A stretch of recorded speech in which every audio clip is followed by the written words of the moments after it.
December 1944, when elderly Japanese prisoners of war were served turkey, mashed potatoes, and pumpkin pie for Thanksgiving dinner at an American POW camp. Many broke down crying because they hadn't seen that much food in 3 years of brutal wartime rationing back home. These men had been told Americans were weak, starving barbarians who would torture captured enemies to death. Yet, here they were, being treated with more dignity and abundance than they'd ever experienced under their own military. But what happened when these same prisoners returned to devastated Japan after the war and had to reconcile everything they'd been taught with what they'd actually witnessed? The year was 1944, and Japan was starving.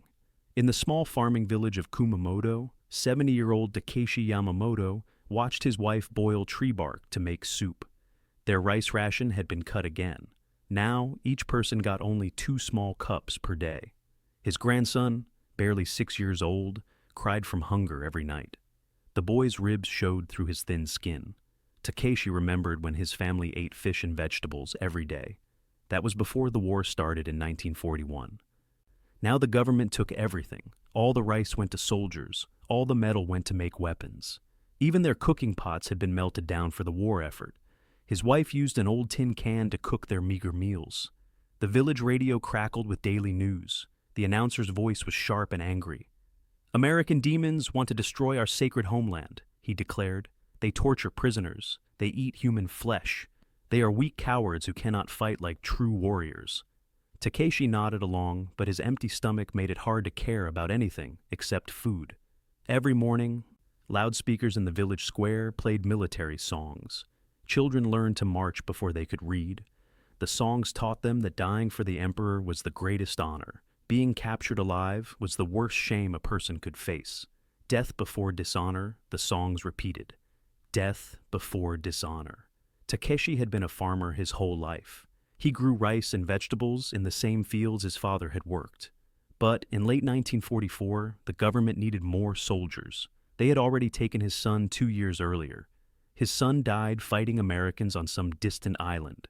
Now they wanted Takeshi, even though he was 70 years old and had never held a gun. The draft notice came on a cold December morning. A young soldier, barely 18, handed him the paper. "You will serve your emperor," the boy said with pride.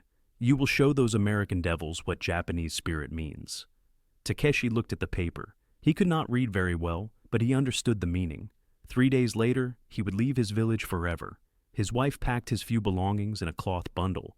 She gave him a small bag of rice she had been hiding. It was probably enough food for 2 days if he ate carefully. She also gave him a photograph of their family, taken before the war. Everyone looked happy and well-fed in the picture. That seemed like a different world now. The train to the port was crowded with old men and young boys. These were Japan's last soldiers. The strong men had already died fighting. Takeshi sat next to a man who looked even older than himself. The man's hands shook constantly. He kept muttering prayers under his breath. During the long train ride, Takeshi stared out the window. Every city they passed had been bombed. Buildings stood like broken teeth against the sky. Women and children searched through rubble looking for anything useful. Some cities had no buildings left at all, just empty lots filled with ash and twisted metal. The ship that took them across the Pacific was old and rusty. Soldiers packed into the lower decks like rice in a bag. The smell of sick men and fear filled the air. Many soldiers had never been on a ship before. They vomited constantly. There was almost no food. Each man got 1 small ball of rice per day and a cup of thin soup. Takeshi thought about the stories he had heard about Americans. They were supposed to be soft and weak. They could not handle real fighting like Japanese warriors. But if Americans were so weak, why was Japan losing the war? Why were Japanese cities burning? Why was his country starving while sending old men like him to fight? The questions worried him, but he pushed them away. It was dangerous to think such thoughts. Other soldiers might report him for lacking proper spirit. He had heard stories of men being beaten for asking too many questions. Better to stay quiet and do his duty. The battle came quickly after they reached the island. Takeshi never learned the island's name. It was just a small piece of land in the vast Pacific Ocean. American planes filled the sky like angry birds. Their bombs shook the ground so hard that trees fell over. The noise was louder than any thunder Takeshi had ever heard. He hid in a hole in the ground with 3 other soldiers. They had not eaten in 2 days. Their rifles were old and rusty. They had very few bullets. One of the soldiers was crying. He was only 16 years old. He kept calling for his mother. When the American soldiers found them, Takeshi expected to die. He had been taught that Americans would torture him and then kill him slowly. He closed his eyes and waited for the pain to begin. Instead, an American soldier gave him water. The water was clean and cool. Takeshi had not tasted water that good in months. Another American soldier looked at a cut on Takeshi's arm. The soldier cleaned the wound gently and put a white bandage on it. His hands were careful and kind.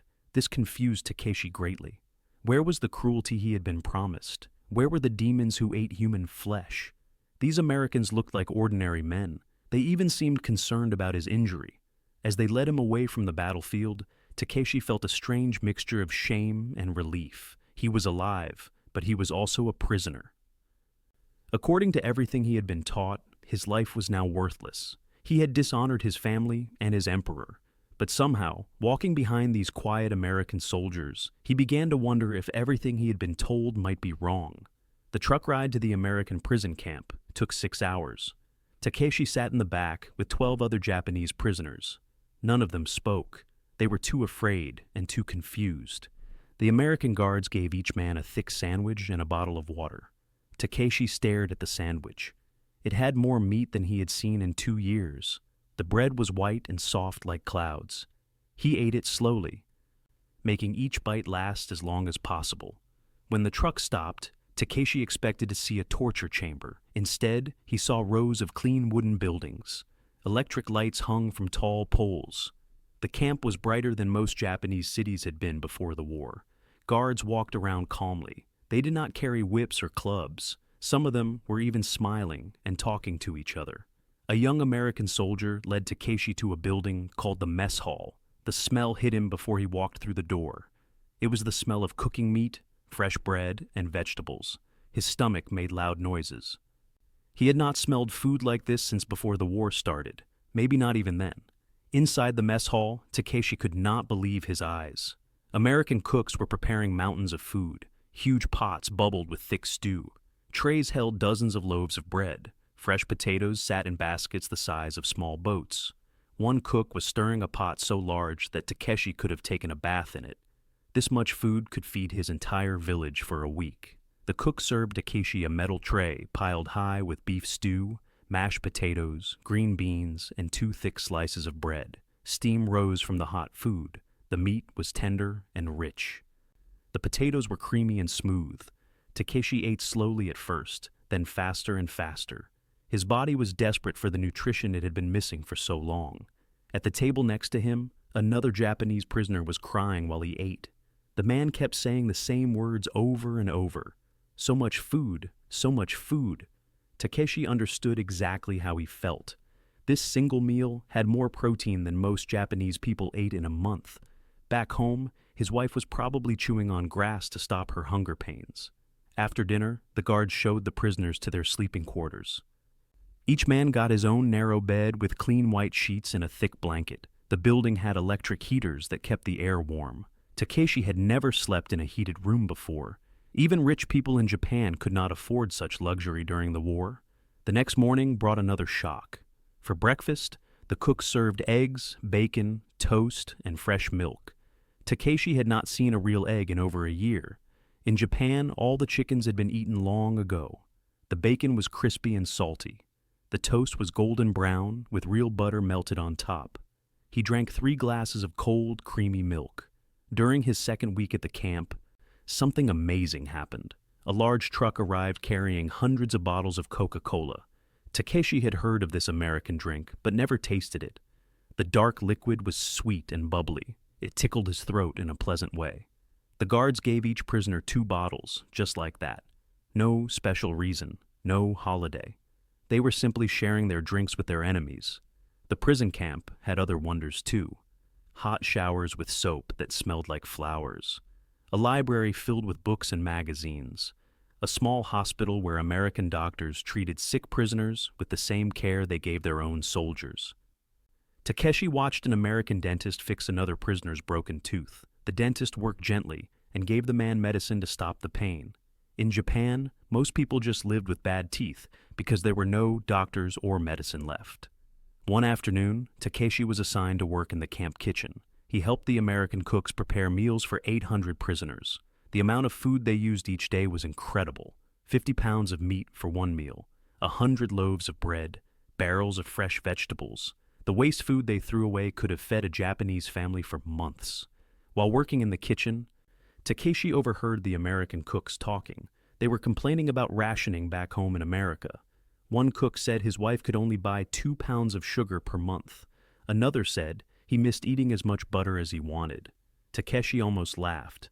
These Americans thought they were suffering, but they were eating like kings compared to people in Japan. The kitchen also had machines that amazed Takeshi. Electric mixers that could stir dough for 50 loaves of bread, ovens that cooked perfectly without any person watching them, refrigerators the size of small rooms that kept food fresh for weeks, ice machines that made perfect cubes of frozen water. Japan had never had such wonderful tools, even before the war. As winter turned to spring, Takeshi began to understand something troubling.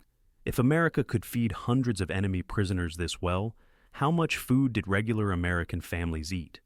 If they could waste so much electricity lighting a prison camp, how bright were American cities? If they had enough doctors to fix prisoners' teeth, how good was medical care for American children? Every day brought new evidence that everything he had been taught about America was backwards. These were not weak, starving people. These were not cruel demons who tortured their enemies. These Americans had so much of everything that they could afford to be generous even to the men who had been trying to kill them. Late at night, lying in his warm bed with his full stomach, Takeshi stared at the electric light above his head. One question kept spinning in his mind like a wheel that would not stop turning. If Americans could treat their enemies this well, what did that say about everything Japan had told its people about this war?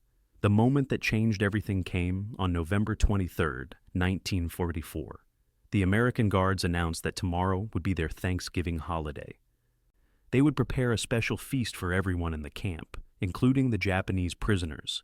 Takeshi did not understand what Thanksgiving meant, but he could see the excitement in the guards' faces. They talked about it like children waiting for their birthdays. That evening, Takeshi watched the American cooks work through the night. They rolled huge turkeys into the ovens. Each bird was bigger than any chicken Takeshi had ever seen in Japan. The cooks prepared 25 turkeys for the camp. In his village back home, one of those turkeys could feed 20 families for a week. Here, they were cooking them just for one special meal. The kitchen smelled like heaven. Sweet potatoes baked until their skins cracked open. Cranberries bubbled in large pots with sugar. Mountains of bread dough rose under white cloths. The head cook, a fat man named Charlie, kept tasting everything and smiling. He seemed happier than a person should be just from cooking food.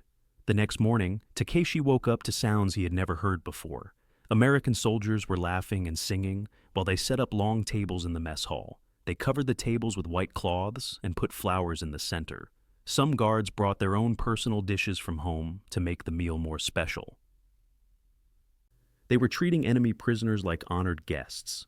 When the feast began, Takeshi could not move for several minutes. He just stood and stared. The tables held more food than he had seen in his entire life. Whole roasted turkeys with golden skin that crackled when carved. Bowls of mashed potatoes so big he could have hidden inside them.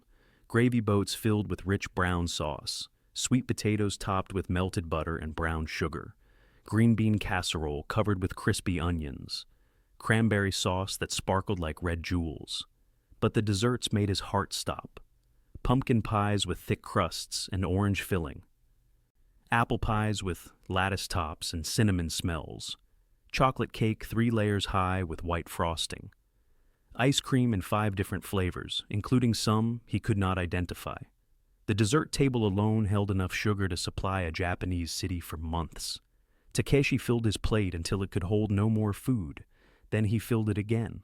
The turkey was so tender it fell apart when he touched it with his fork.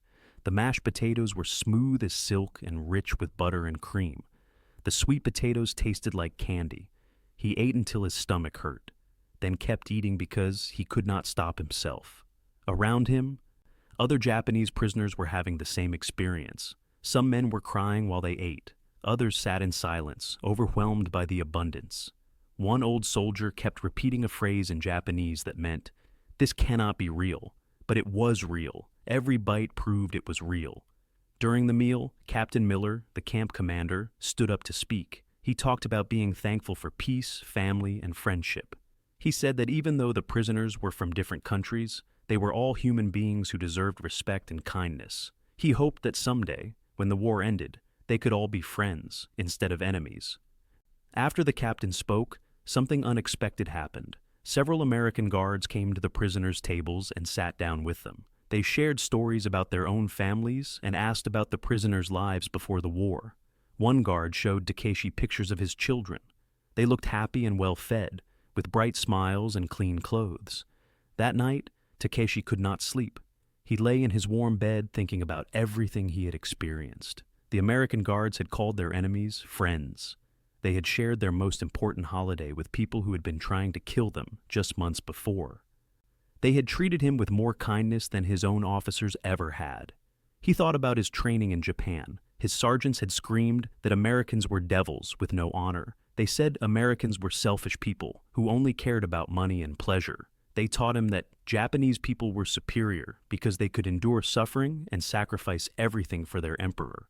But now he realized the truth was backwards. The Americans were the ones showing true strength. They had so much food, so much wealth, so much power that they could afford to be generous. They did not need to be cruel because they were not afraid. Japan was the country that was weak and desperate. Japan was the country that had to lie to its people and steal food from children to keep fighting. The next week, Captain Miller started a school for prisoners who wanted to learn English and American history. Takeshi joined the classes even though learning was difficult at his age. He learned about something called democracy, where people could choose their own leaders. He learned about the American Constitution, which promised equal rights to all people. He learned that in America, even poor people could become rich if they worked hard and had good ideas. These lessons confused him more than the abundant food had. In Japan, people were born into their places in life and could never change. The emperor was like a god who could never be questioned. Individual people did not matter.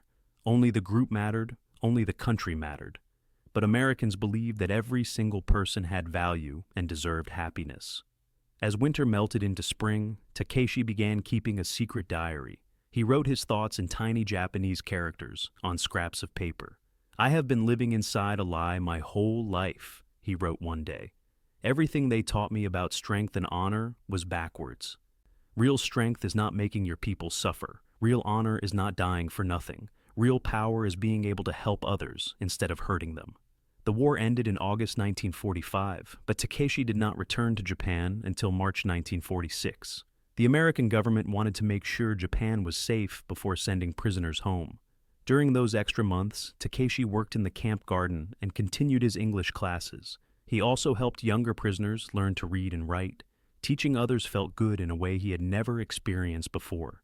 When the day finally came to leave, Captain Miller gave each prisoner a small bag of gifts. Takeshi's bag contained bars of American soap, a photograph of the camp, and a small English dictionary. The captain also gave him a letter written in Japanese that explained American values like freedom, democracy, and human rights. "Take these ideas back to your country," Captain Miller said through a translator. "Help build a better Japan." The ship ride back across the Pacific was nothing like his journey to war. This American vessel was clean and comfortable. The former prisoners ate 3 good meals every day. They had warm beds and hot showers. Some men played card games or read books from the ship's library. Others stood at the rail and watched dolphins swim alongside the ship. It felt more like a vacation than a return from prison. But as Japan's coastline appeared on the horizon, Takeshi's heart grew heavy. The ports looked different from when he had left. Many buildings were missing. Twisted metal and broken concrete lined the shores where busy docks had once stood. American bombs had done terrible damage to his homeland. The war had come home to Japan in the worst possible way. The train from the port to his village moved slowly through a landscape of destruction. Every major city was mostly ruins. Tokyo looked like a giant campfire had burned out, leaving only ash and scattered bones of buildings. Osaka was a field of rubble with a few walls standing like broken teeth. Hiroshima and Nagasaki were completely gone, replaced by empty lots where grass was just beginning to grow again. In smaller towns, people gathered around the train stations hoping for news of missing family members. Their faces were thin and gray. Their clothes were patch rags held together with string and hope. Children stared at the train with hollow eyes that looked too big for their shrunken faces. These people were still starving. 8 months after the war had ended, when Takeshi finally reached his village, he almost did not recognize it. Half the houses were gone. The fields were overgrown with weeds because there were no young men left to work them. His own house looked like it might fall down if the wind blew too hard. The roof had holes that let in rain and snow. His wife ran to him when she saw him walking down the village road. She had lost so much weight that her clothes hung on her like empty bags. Her hair had turned completely white. She looked 20 years older than when he had left. When she hugged him, he could feel her ribs through her thin kimono. She whispered that she had been eating grass soup and tree bark to stay alive. That first night back home, his wife prepared their best meal in months. It was a tiny bowl of rice with a few pickled vegetables and a small piece of dried fish. She served it proudly, as if it were a feast fit for the emperor. Takeshi stared at the bowl and felt sick to his stomach. This meal was smaller than the snacks American guards had given him between regular meals at the camp. He reached into his bag and pulled out a bar of American soap. His wife gasped when she smelled it. The soap smelled like flowers and cleanliness. In Japan, people had not seen real soap for years. They washed with sand or ash when they could find any. This one bar of soap was worth more than most families earned in a month. Over the following days, Takeshi began to share his experiences carefully with his family and neighbors. He told them about the abundant food, the electric lights, the warm buildings, and the medical care. At first, people did not believe him. They thought the Americans had tricked him with fake abundance. They said it was all propaganda designed to make Japan look bad. But Takeshi had proof. He showed them the photograph of the prison camp. The buildings looked cleaner and newer than anything in Japan, even before the war. He showed them the English dictionary with its fine paper and clear printing. He let them touch the American soap and smell its rich fragrance. Slowly, people began to realize he was telling the truth. His young grandson, now 8 years old, listened to his stories with wide eyes. The boy had grown up during the war, hearing that Americans were monsters. Now his grandfather was telling him that these same monsters had treated him better than his own government ever had. The child asked innocent questions that cut straight to the truth. "Grandfather, if Americans are so bad, why did they give you medicine when you were sick? Why did they teach you to read better? Why did they share their holiday food with you?" Takeshi began teaching his grandson and other village children about what he had learned. He told them that strength was not about conquering other people. Real strength was about building and creating instead of destroying. He taught them that different countries could be friends instead of enemies. He showed them that asking questions was not dangerous, but necessary for learning the truth. As months passed and Japan slowly began to rebuild, Takeshi became known as a wise man in his village. People came to him for advice about the new democratic government that America was helping to create. He taught them that ordinary people could have a voice in choosing their leaders. He explained that individuals mattered as much as the group. Years later, when his grandson grew up and had children of his own, Takeshi would tell them the same story. "In captivity, I learned what freedom truly means," he would say. "The Americans did not just feed our bodies. They showed us that enemies could become friends, that power could be used with kindness, and that a nation's true strength lies not in its ability to destroy, but in its ability to build and heal." The warm meals were just the beginning of a deeper lesson that changed how I saw the world forever.